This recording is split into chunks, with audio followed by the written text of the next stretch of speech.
প্রমাণ কই? আমি এখন জামা ছিঁড়ে বলি, আমি জামা ছিঁড়ে বলি।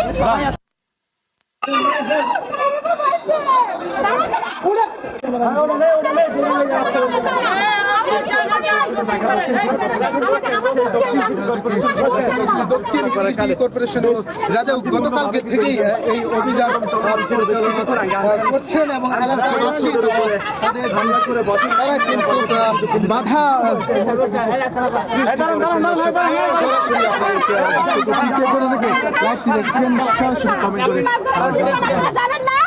দাঁড়ান, আমার সাথে কথা বলেন।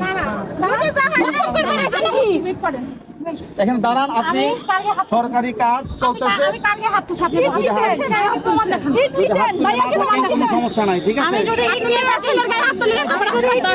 আপনি